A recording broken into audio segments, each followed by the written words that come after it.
ni hirya no hino mu karere ka Afurika y'ibiyaga bigari, ni ku mutekano, politiki na diplomasi, ibivugwa, ibitangazwa ndetse n'ibikorwa, nibyo tuba tukugezaho aho uri hose, ni mu bice bitandukanye by'igihugu no hanze yacyo, ni mu nguni zose z'isi. Rero bavandimwe, nta yindi mpamba mba mbasesekaranyeho uretse amakuru. Njye ndi Fagi Kayinamura kuri mikoro, ariko kandi reka mvuge ni nta yindi mpamba tubasesekaranyeho. Impamvu ni uko ntari njyenyine, Bwana Nsanzimfura Jarimura Kanuko, kandi turi kumwe hano muri studio. Turaje ngo dukomoze kuri byinshi bigezweho ku mutekano ku butaka bw'Uburasirazuba bw'igihugu cya Kongo, ndetse n'andi makuru agezweho mu karere ka Afurika y'ibiyaga bigari. Turebera hamwe hatunguranye cyangwa se habaye gutungurwa gukomeye nyuma yo kubona ibikubiye muri raporo nshya ya Loni yongeye kwibasira u Rwanda, irushinja gutera ingabo mu bitugu cyangwa se gushyigikira bikomeye umutwe wa M23. Nyemerera dukomoze kuri ibi byose biri kugenda bigarukaho, Bwana Nsanzimfura. Yego, ni amakuru menshi cyane ari kugenda agarukwaho, ariko Loni yongeye gutungurana mu buryo bukomeye. Byabaye agasuzuguro cyangwa se byiswa agasuzuguro, kubera ko nk'iyi raporo iba yashyizwe ahagaragara ikubiyemo ibirego byinshi u Rwanda rukunze guhakana cyangwa se guterera guhakana, nyine rwamaganira kure. Ariko kandi ibikubiye muri iyi raporo urabizi ko bije nyuma y'amasezerano ya Washington. Yego, ndetse reka tubyite gute, amasezerano ya Washington reka tuyite ishami cyangwa se imbuto z'igiti cyashibukiye i Rwanda. cyashibukiye i Rwanda. Yego. Ubwo rero iyi Loni ibyo ivuga hari ibimenyetso yagiye itanga, nabyo bitakwirengagizwa deja. Reka tubirebere hamwe, turebe se bifite batanze izihe mpamvu zifatika.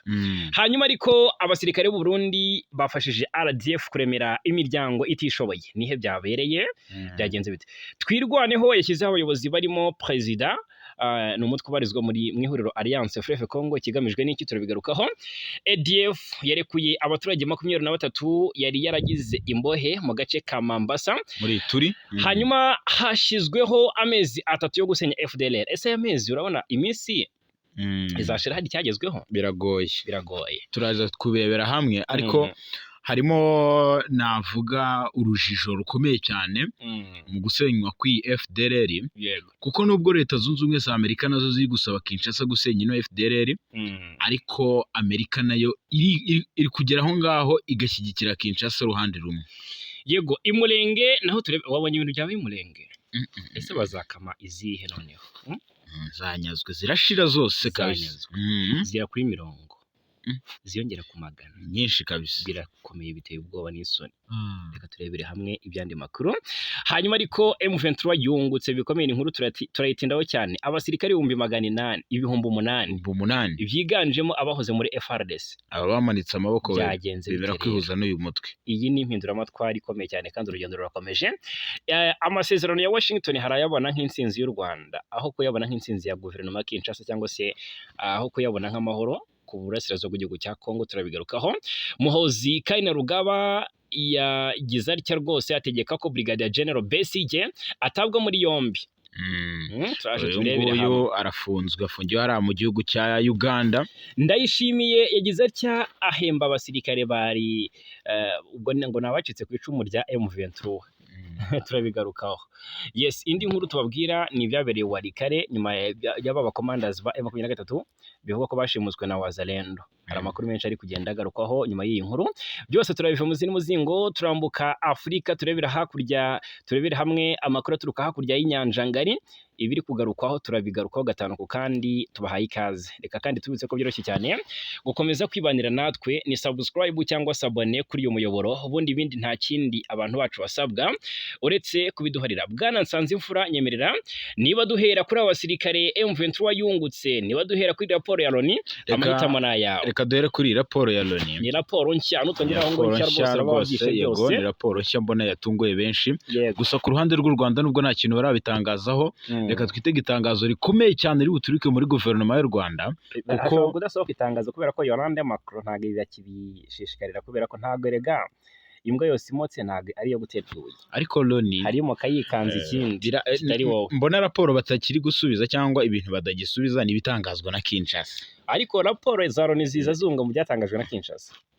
biba bigaragara ko ahubwo iki gihe ahangaha Kinshasa minisitiri w'ububanyi n'amahanga Olivier Nduhungirehe niwe uzavunira mu ivi kuko ni umwe mu bantu baba bari maso cyane ku kijyanye no gusubiza abatavuga byiza ku Rwanda abanyomoza. So iyi raporo rero bivuga ko ari iy'ibanga, ngaho nyumvira raporo yakozwe ngo mu ibanga, ni raporo y'ibanga yakozwe n'itsinda ngo ry'impuguke z'umuryango w'abibumbye ubwo nk'irizarizo biravuga ko ngo u Rwanda rwayoboye kandi rugenzura inyeshyamba za M23 mu gihe zateraga imbere mu burasirazuba bwa Kongo zigenda zigira ijambo mu bya politike, ngo gufata ibice cyangwa se kwagura imbago byatumye M23 igira ijambo mu bya politike.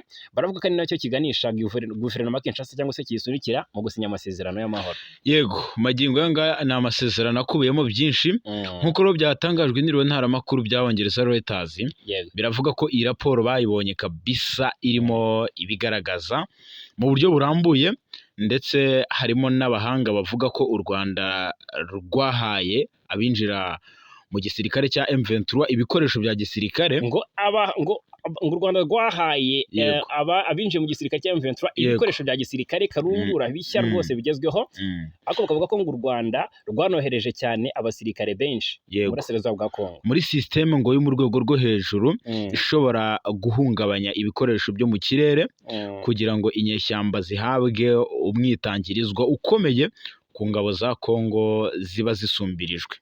Abadiplomate rero baravuga ko iyi raporo yashyikirijwe komite yashyikirijwe komite ishinzwe ibihano kuri Kongo y'akanama k'umutekano k'umuryango w'abibumbye mu ntangiriro za Gicurasi, kandi ngo igomba gutangazwa vuba aha.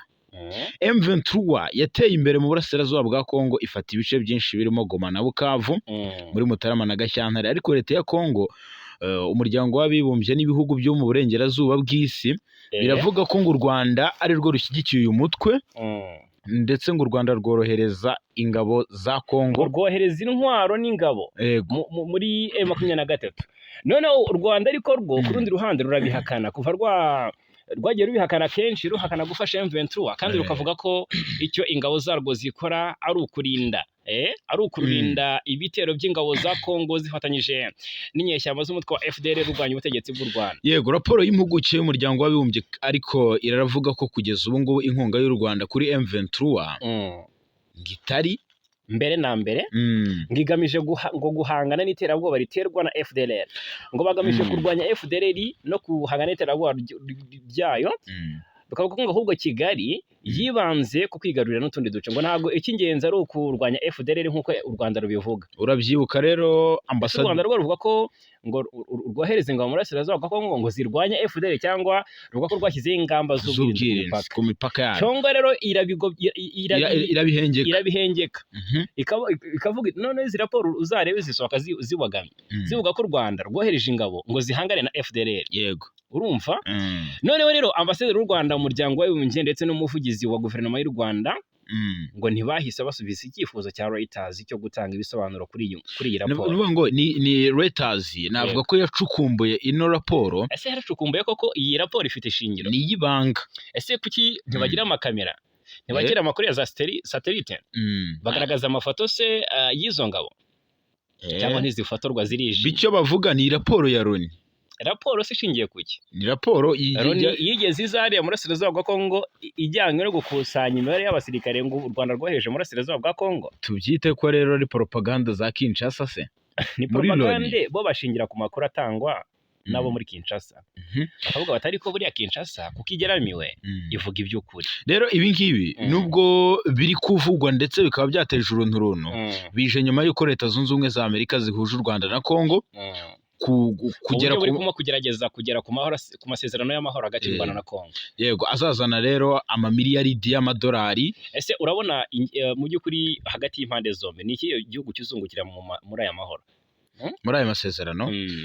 Ntabwo magingo yanga ibihugu byombi biramutse bishyize mu bikorwa ibyo bisabwa. Yego, ntekereza ko bishobora kuba buri gihugu cyabona ariko aya mabuye ya tantalum na za zahabu, koruba, umuringa, lithium n'andi mabuye y'agaciro ibi bizagirira akamaro Amerika ariyo target rwose. Yego, rero kuwa gatanu nibwo aya masezerano yasinywe wagarukagaho. Abaminisitiri b'ububanyi n'amahanga nibwo bashyizeho umukono ku masezerano hariya i Washington, maze bahura na Perezida Donald Trump wababuriye ko ibihano bikaze cyane by'imari ndetse n'ubundi bwoko ngo biteganyirijwe muri aya masezerano ntarengwaho. Ku ruhande rwayo rero Qatar nayo irimo kugerageza kugera ku masezerano y'amahoro hagati y'intumwa za guverinoma Kinshasa n'intumwa za AFC M23. Ubwo rero raporo y'umuryango w'abibumbye yo iravuga ko u Rwanda rwakiriye nubwo hatavuzwe igihe abayobozi b'ihuriro ry'inyeshyamba zirimo M23 mu kigo cy'imyitozo cya Gabiro, ndetse banakoresha ibigo bya gisirikare byanashonaga ko mu guhugura abinjira mu gisirikare cya M23.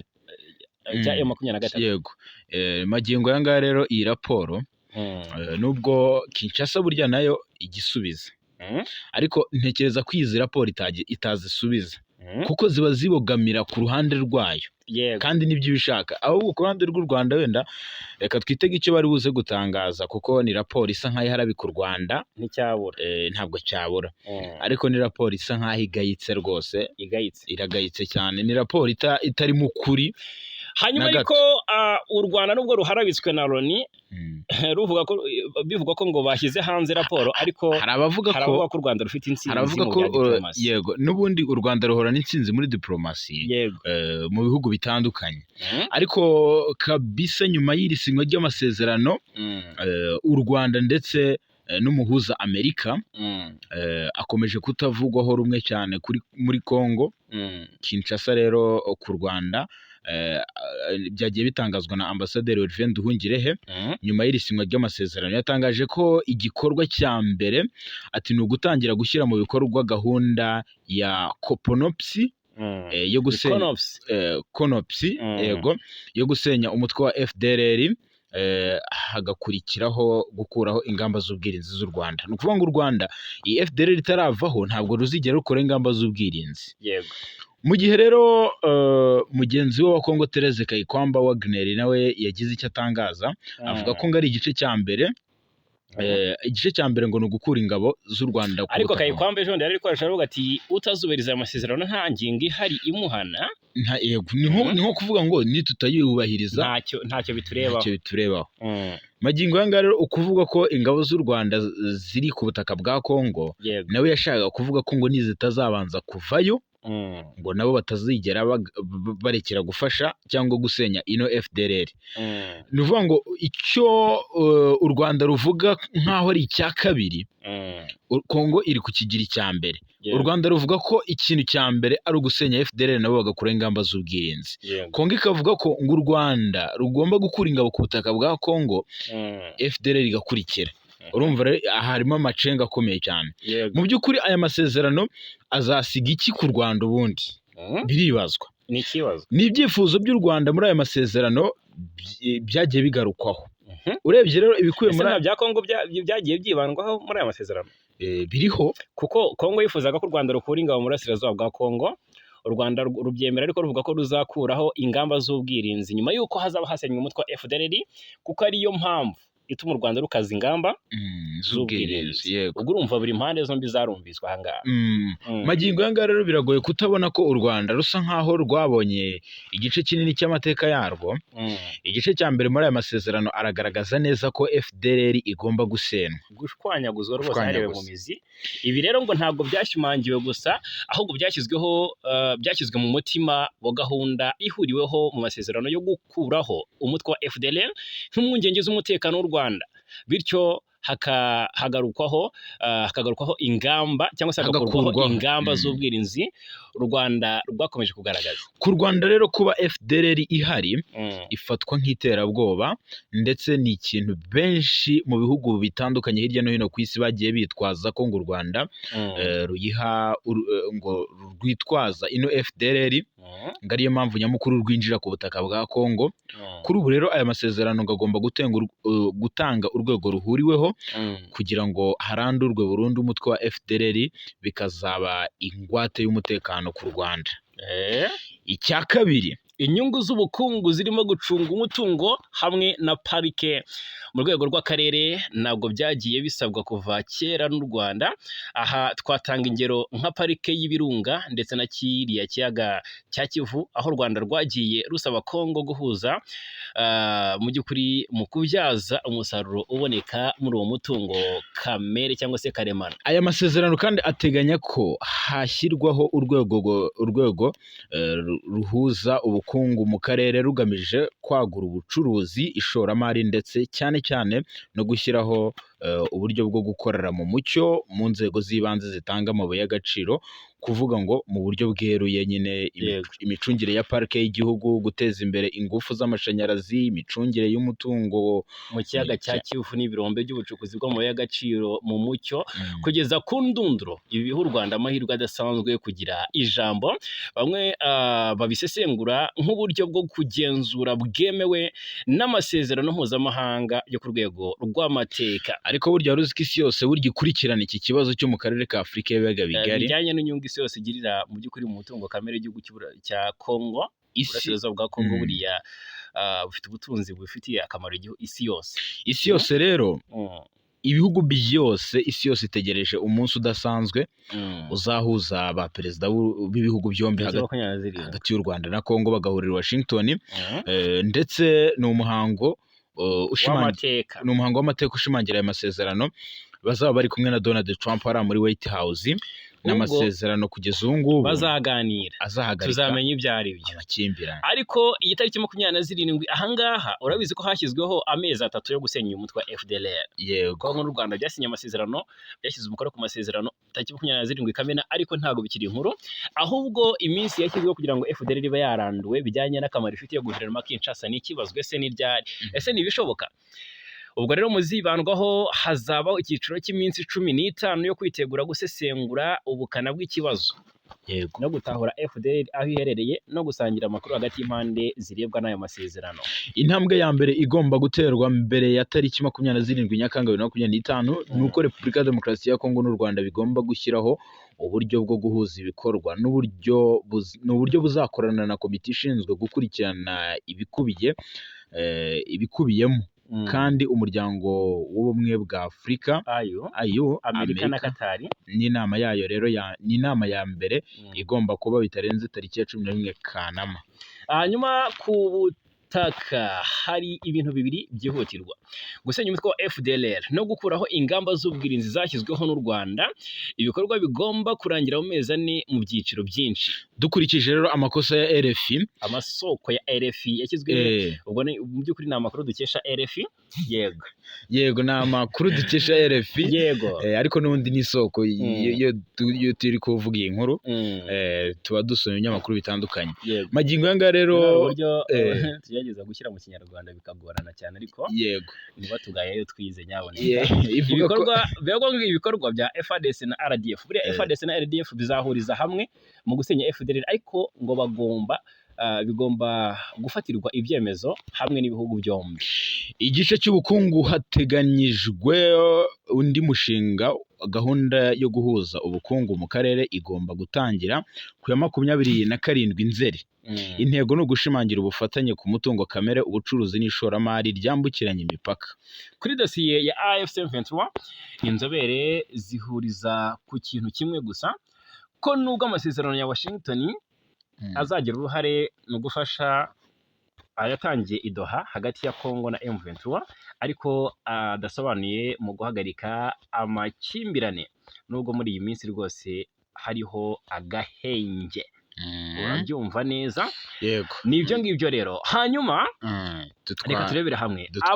M23 iri mu nyungu cyane. Abasirikare 8,000 bwana Jarimo, kandi baje bakurikira abandi benshi mu bice bitandukanye. Umutwe wa M23 wungutse abasirikare barenga 8,000 nyuma yo gusoza imyitozo bari bamazemo amezi 6. Ni imyitozo abasirikare bakoreraga mu kigo cya gisirikare cya Canzu giherereye muri teritwari ya Rucuru. Aha rero hamaze n'iminsi imirwano muri Rucuru mu bice bya Bambo. Ni abasirikare rero barimo abahoze mu ngabo za leta ya Kongo FARDC bishyikirije M23 muri Mutarama uyu mwaka, ubwo batsindirirwaga mu ntambara yasize M23 ifashe umujyi wa Goma. Amakuru avuga ko bari abasirikare nyuma yo gusoza imyitozo bahise boherezwa mu ntara Kivu y'Amajyepfo ndetse mu mujyi wa Bukavu hagaragaye amakamyo menshi yarabatwaye ubwo bawugeragamo baturutse mu mujyi wa Goma. Biravugwa ko M23 kandi iri gutekereza ku kuba yakwigarurira n'umujyi wa Uvira. Bisa nkaho byacecetse ama operation yo kwigarurira uyu mujyi wa kabiri ukomeye cyane muri Kivu y'Amajyepfo nyuma ya Bukavu, bwana Jarimura, bizikari nawe bimuriyemo ibiro bikuru bya Kivu y'Amajyepfo bya guverineri. Yego, ikaba impamvu yatangiye kohereza bari abasirikare hafi yawo. Rero muri Gashyantare uyu mwaka ubwo bariya basirikare basurwaga mu kigo cya gisirikare cya Rumangabo n'umugaba mukuru w'ingabo za M23 wa General Sultan Makenga, mbere yo kujya ku ikosi yababwiye ko rwose bagiye kuvanwamo ubuginga Tshisekedi yabashyizemo, anabateguza ko mu kazi kabategereje harimo kubohora Kongo no kubohora abanyekongo muri rusange. Yego, reka tunyarukire Warikare naho turebera hamwe amakuru ari kugenda turuka yakomeye cyane, rero ko mu by'ukuri rikijyana babiri batawe muri yombi na Wazalendo bashinjwa gukorana na M23. Yatubwire turebere hamwe n'aya makuru avuga ko aha muri Warikare biravuga ko hari amakuru yandakomeye cyane ari guturukayo. Hafatiwe intasi, hari Abazalendo babafasha abakomandazi babiri ba M23. Yego, magingo yanga rero ibi biri kubera hano Warikare biri gutera abaturage ubwoba mu buryo bukomeye, cyane cyane mu bice biri kugenzurwa n'uyu mutwe wa M23. Kugeza ubu ngubu abaturage bo muri ibi bice byo muri Warikare mu duce twombi tugera kuri tubiri, aho ni muri groupement ya Ikobo twigaruwe na M23, ngo ntibazi uruhande bakwiye kuyoboka, abe Wazalendo ndetse na M23, kuko bakekwaho gukorana n'uruhande rumwe cyangwa urundi nk'uko amakuru abivuga. Ni ukuvuga ngo nyine ni abangaba babashinjwa, nyine aba bavuga rikijyana hano muri Warikare. Abaturage rero bari ku mpande zombi kuva aho uduce twose turi muri groupement ya Ikobo twigaruriwe, ngo ntibazi uruhande bakwiye kuyoboka, bakekwaho gukorana n'uruhande rumwe cyangwa urundi nk'uko iyi nkuru dukesha Radio Okapi ikomeza ivuga. Ni muri urwo rwego rero abantu babiri bavuga rikijyana bo mu gace ka Iremia, Mutobe Sebasishi na Witonze Sebijumbo batawe muri yombi kuri wa kabiri ushize tariki ya 2 Nyakanga na Wazalendo yo mutwe wa CMC Nyatura umaze iminsi uhanganye na M23 ahantu hatandukanye, babashije kuba bafitanye isano na AFC M23, babashije kuba bafitanye isano na M23. Ibirego bihakanwa n'imiryango y'abatawe muri yombi. Yego, abaturage rero nta mahitamo bafite, babana n'umuntu wese uri kugenzura aka karere. Uhaje baramwakira. Barashaka ko rero ngo ibi byashyirwaho iherezo. Niba bashaka kumenya uko bari kumwe na M23 ati babimenye, niba bari kumwe na Bazalendo babimenye. Ibi rero ni ibyatangajwe n'umwe mu bavuga rikijyana wasabye impande zombi kuvanga abaturage kuvana abaturage mu makimbirane. Yego, iyo amakimbirane intwaro, kuko ari abaturage b'inzirakarengane. Yakomeje agira ati rero kubera ko turi mu gace kayobowe na M23 ndetse n'Abazalendo ngo barashinja gukorana n'inyeshyamba, ati ntitujya mu gace kayobowe na Bazalendo, ati AFC M23 itwita abafatanyabikorwa ba Bazalendo. Ati kandi twajya mu gace k'Abazalendo bakatwita ko turi abafatanyabikorwa ba M23. Ati twabuze aho dufatwa, twabuze aho tujya.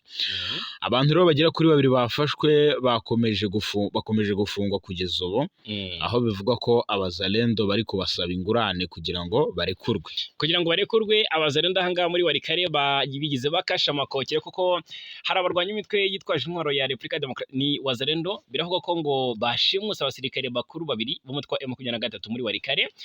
Bareba commanders ngo bayoboraga ingabo za M23 ziri ahitwa Misinga, ni muri groupement ya Ikobo muri teritwari ya Warikare. Ikinyamakuru Actualité kivuga ko bashimuswe na Wazalendo mu ijoro ryo ku cyumweru rishyira ku wa mbere tariki 30 Kamena, ubwo bari bageze mu gace gahuza imidugudu ya Kirumburumbu na muri bari mu rugendo. Ubwo rero iki gitangazamakuru kandi kivuga ko abagihaye amakuru nta myirondoro ya bari abasirikare ba M23 bigeze bagiha, gusa ngo nyuma nyuma yo gushimutwa bahise bajyanwa mu birindiro bikuru bya Wazalendo biri ahitwa Buhimba. M23 kandi ntacyo yaratangaza kuri aya makuru.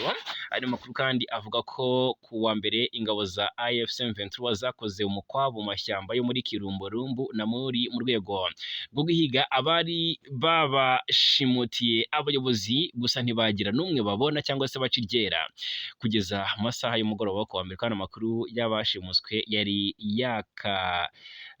ntiyari yakamenyekanye nk'uko amakuru dufite ahangaha abivuga. N'ibyo ngibyo rero kandi rwose nuko biri muri Kivu y'Amajyepfo. Twirwaneho yashyizeho abayobozi barimo n'abaperezida. Ni umutwe wa Twirwaneho ushinzwe kurengera abanyekongo mu bwoko bw'abanyamulenge bavuga ikinyarwanda.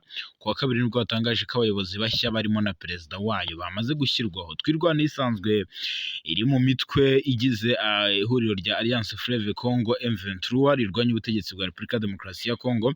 Itangazo uyu mutwe wasohoye urerekana ko uwitwa Prophete Freddy Rukema Kaneki wari usanzwe ari visi perezida wa AFC ariwe wagizwe perezida w'uyu mutwe. Abandi rero bahawe izi nshingano zo kuyobora uyu mutwe harimo General de Brigade Charles Sematama kabisa asimbuye uyu witabye Imana ninde? Makanika. Uyu rero yagizwe visi perezida wungirije ushinzwe ibya gisirikare n'umutekano, akanaba n'umugaba mukuru w'ingabo za Twirwaneho. Ni mu gihe kandi uwitwa Mugisha Alex yagizwe visi perezida wa kabiri ushinzwe imiyoborere, politike na diplomasi, ndetse n'uwitwa Kibasumba Adele agirwa umunyamabanga mukuru wa Twirwaneho. Isi umugore ubu birashoboka cyane. Ndetse tunyarukire mu Burundi. Mbere ko tunyarukira mu Burundi tubanze turebera hamwe amakuru ari kuvugwa muri Kivu y'Amajyepfo. Uvuga ko rwose hari inka zanyazwe muri Kivu y'Amajyepfo mu bice by'Iminembwe. Mu gihe turi kubigaruka ariko hari amakuru maze kwakira. Tubwire gusa hari amakuru maze kwakira avuga ko indege y'ingabo za Uganda yakoze impanuka nyaboneka. Yego, imulenge muri Kivu y'Amajyepfo inka zibarirwa muri 40 zaranyazwe. Ni iz'abaturage rero ba hano mu Minembwe. Inka z'abanyekongo bo mu bwoko bw'abanyamulenge bavuga ikinyarwanda zibarirwa muri 40 nizo zanyazwe n'umutwe twaje intwaro wa Mai Mai ndetse n'abazalendo ukorana bya hafi n'ingabo za leta ya Congo FARDC. Izi nka zanyagiwe mu biraro aho zabaga mu bijabo. Aha rero ni mu gice cyo hagati. Iki gice ni icyo mu bijabo, ni igice kimwe mu bice bikomeye cyane giherereye mu ntera ngufi uvuye muri centre ya Minembwe ahazwi nk'umurwa mukuru w'Imulenge muri Kivu y'Epfo. Amakuru rero aragaragaza ko izi nka zanyazwe mu gihe cy'umugoroba wa joro ku ya tariki ya mbere Nyakanga 2025. Umutangabuhamya aravuga ko kugeza ubu ngubu ku mugoroba wa joro aribwo Mai Mai yari inyazi zino nka mu bijabo. Bavuga ko rero umubare wanyazwe nturamenyekana ariko uri hejuru y'inka 50. Iri nyagwa ry'izi nka ribaye mu gihe kandi ku gicamunsi cyo kuwa mbere ingabo za Kongo zagabye igitero cya drone kigatwika indege ya gisivili yari igemuriye imiti abaturage bo mu Minembwe. Amashusho yagiye agaragaza yagiye acicikana ku mbuga nkoranyambaga aragaragaza indege ya gisivili ntoya iri gushya. Ndabibona ahangaha. Ibyo rero byaje kwamaganwa. Indege ya PAM. M23 yarabyamaganiye kuri vuga iti bakoze amahano ndetse nabo baje kwigamba ko babikoze. Barigambye ariko M23 ivuga ko rwose ari ibikorwa by'ubunyamaswa bidakwiye. Ahanini rero kubyamagana byavugaga ko leta ya Kongo yakoze ikidakorwa. Ati yakoze igikorwa kigayitse cyane. Nyamara kandi no ku mugoroba nibwo drone yongeye kugaragara mu kirere cya Rugezi no mu nkengero zayo. Ni indege n'ubundi bivugwa ko yaturutse mu Bujumbura. Amakuru rero kugeza ubu ngubu aravuga ko indege ya drone ngo yongeye no kuhaza. Kugeza ubu ngubu ngo yongeye no kuzenguruka ikirere cya Rugezi. Baba bari kuneka aho bagaruka kurasa. Birashoboka ko bajya bahavogera aho ngaho bakoresheje indege ziturutse muri za Kisangani. Nabwo hishwe Colonel Makanika. Ubuse Kisangani iranzira buriya M23 siyayivumbuye buriya bakahitamo kuzinyuza Bujumbura. Birashoboka ko baba bari kwiga andi mayeri ariko uwo bayigira nawe ari maso. Hanyuma indege y'ingabo za Uganda gusa uraje tubwira ibyo abasirikare b'u Burundi bafashije RDF kuremera imiryango itishoboye ariko biravugwa ko hari indege y'igisirikare cya Uganda yo mu bwoko bwa kajugujugu yari itwaye abantu yakoze impanuka nyuma yaho yari imaze kugera ku kibuga mpuzamahanga cya Somalia. Ni ku gicamunsi cyo kuri wa gatatu tariki ya 2 Nyakanga iriya ndege ya kajugujugu y'igisirikare cya Uganda yakoze impanuka. Amakuru avuga ko iyi ndege yari itwaye abantu 8 ubwo yageraga ku kibuga cy'indege mpuzamahanga cya Somalia giherereye ku murwa mukuru wayo ari wo Mogadisho, ihita ihanuka itangira kwakaho umuriro n'umwotsi uyivaho uzamuka mu kirere. Nta makuru menshi arabasha kumenyekana kuri iyi mpanuka, gusa agira ati kugeza ubu ntiharamenyekana imibare y'abayiburiyemo ubuzima cyangwa abakomeretse. Ubuyobozi cyangwa se umuyobozi w'urwego rwa Somalia rushinzwe indege za gisivile Ahmed Malim yasobanuye ko rwose iyi ndege yaguye ahantu hahariwe indege za gisirikare. Anavuga ko yavaga mu ntara ya Lower Shabelle. Bikaba bisanzwe bizwi ko iyi ntara ikoreramo abasirikare ba Uganda bari mu butumwa bw'umuryango wa Afurika yunze ubumwe, ni ubutumwa bugamije kurwanya umutwe w'iterabwoba wa Al-Shabaab. Kugeza ubu icyaha cyateye iyo mpanuka ntikiramenyekana. Uriya muyobozi yatangaje gusa ko iperereza rigikomeje kugira ngo hamenyekane icyabiteye ndetse n'ababa babigizemo ikibazo. Indi nkuru ituruka muri Uganda, bwana Jarimura, dutera ibuye rimwe twica inyoni ebyiri, nubwo mbona hano zigera kuri 3. Ni inkuru ivuga ku basirikare bakuru ba Uganda bafunzwe. N'abasirikare ba Uganda barimo ba ofisiye n'ufite ipeti rya generali bakoraga mu ishami ry'ubutasi hategetswe ko bafungwa. Ni umugaba mukuru w'ingabo za Uganda General Muhoozi Kainerugaba niwe wategetse kuri uyu wa gatatu tariki ya 2 kuri uyu wa Nyakanga, yego tariki ya 2 Nyakanga 2025 ko bafunga bariya basirikare. Abafunzwe barimo Brigadier General Cyrus Besige Bekunda warukuriye iryo shami ndetse n'abandi bari ku rwego rwa ofisiye, bose bashinjwa ruswa no kunyereza umutungo wa UPDF. General Muhoozi yakoresheje urubuga rwa X yahoze ari Twitter agira ati nategetse ko bafunga Brigadier General Besige n'abandi basirikare bafungiye n'abandi basirikare bangije kandi basuzugura ihame ry'agaciro twahoranye nka UPDF cyangwa se Ugandan People Defense Force, ari ryo ko dushobora kwigira no gukora neza. Bakiriye amafaranga bayakoresha nabi. Mu cyumweru gishize nabwo abasirikare bakuru 2 bafite amapeti yo ku rwego rwa Colonel bafunzwe hashingiye ku itegeko rya General Kainerugaba Muhoozi. Colonel Peter Ahimbasigwe uyobora ishami ry'igisirikare rishinzwe kurwanya iterabwoba na Lieutenant Colonel Ephraim Byaruhanga uyobora ishami rishinzwe ibikorwa byihariye bataye muri yombi bakekwaho ko amashami bayobora ashobora kuba yaracengewe n'umutwe w'iterabwoba ADF ufite ibirindiro mu burasirazuba bwa Kongo.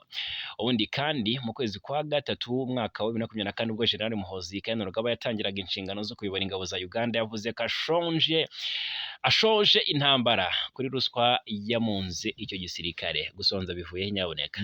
Uyu mugabo mukuru w'ingabo za Uganda rero Muhoozi yavuze ko kugira umusirikare ngo ahabwe ibikoresho byiza, imyenda myiza, amasomo meza n'ubuzima bwiza, byose byagerwaho ari uko ruswa no gukoresha umutungo nabi birwanyijwe hano mu gihugu cya Uganda. Indi nkuru rero, abasirikare b'u Burundi bafashije igisirikare cy'u Rwanda RDF kuremera imiryango itishoboye. Kugeza ubu ngubu u Burundi ni kimwe mu bihugu bigize umuryango wa Afurika y'Uburasirazuba EAC bifite ingabo mu Rwanda, aho zitabiriye ibikorwa bigamije iterambere ry'abaturage biri kuba ku nshuro yabyo ya 5. Ni ibikorwa bizwi nka EAC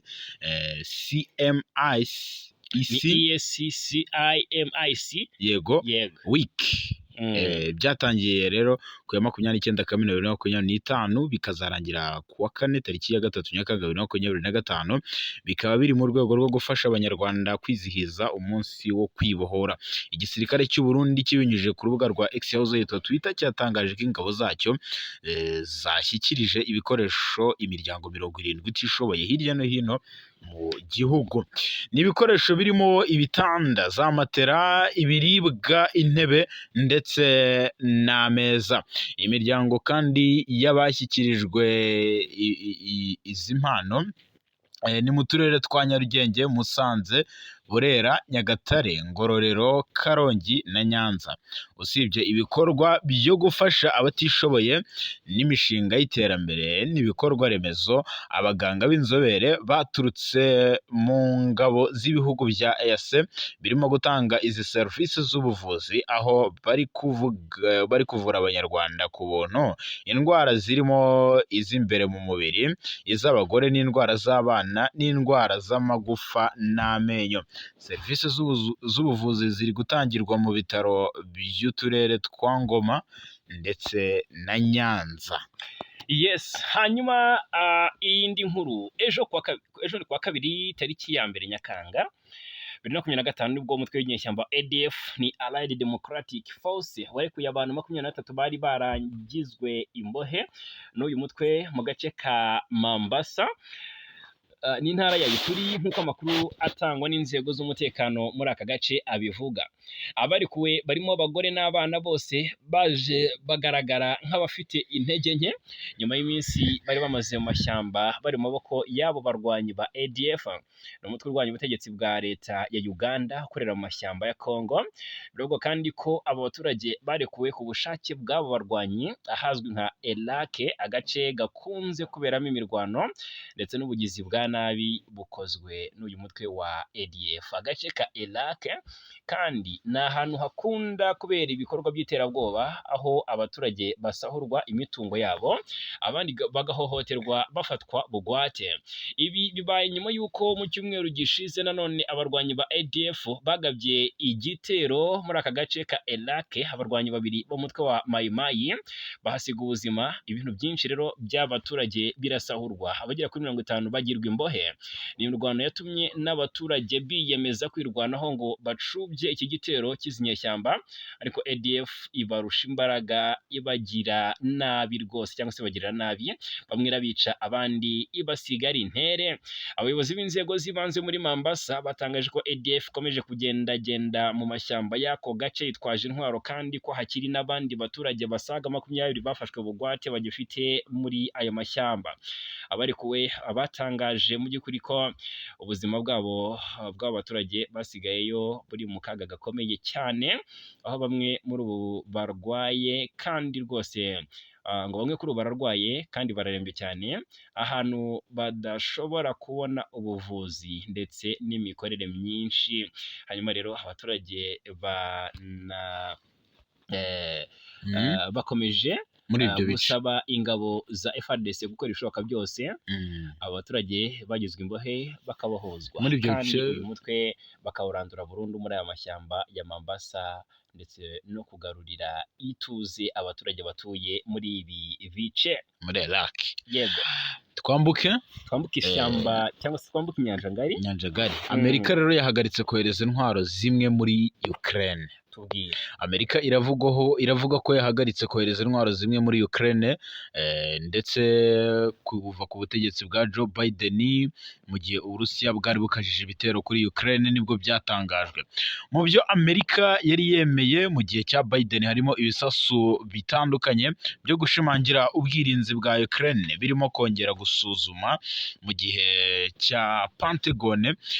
Rero nibwo bongeye gusuzuma urwego rw'izi ntwaro cyangwa uburyo izi ntwaro zikorwamo ndetse n'ububiko bwazo. Ni icyemezo gishobora kwerekana impinduka mu byihutirwa ku butegetsi bwa Donald Trump, nk'uko iyi nkuru dukesha Al Jazeera ibivuga. Kuri ubu rero amakuru atangwa n'umuvugizi wa White House Anna Kelly, mu magambo ye yagize ati iki cyemezo cyafashwe mu rwego rwo gushyira inyungu za Amerika imbere nyuma yo gusuzuma inkunga ya gisirikare n'ubufasha igihugu cyacu gitanga kuri Ukraine ndetse no ku isi. Isuzuma rya mbere rije mu gihe Minisiteri y'Ububanyi n'Amahanga ya Leta Zunze Ubumwe za Amerika yasanze ububiko bumwe bwazo bw'izi mbunda ngo buri hasi, bahagarika izi ntwaro baherezaga igihugu cya Ukraine. Umuvugizi wa Pentagon witwa Sean Parnelly yatangaje ko igisirikare cya Amerika nta gihe kigeze kiba tayari ko gifite ubushobozi nk'ubu. Uwitwa icyitwa Politico n'ibindi bitangazamakuru n'ibindi bitangazamakuru bitandukanye byo muri Amerika byatangaje ko misile za system zo kurinda ikirere cya Patriot intwaro za rutura zirasa kure zidahushwa zizwi nka precision artillery na misile za Hellfire biri mu ntwaro zitacyoherejwe muri iki gihugu cya Ukraine. Impamvu yo bayitangaje rwose ngo twabigarutseho. Yes, hanyuma rero ku rundi ruhande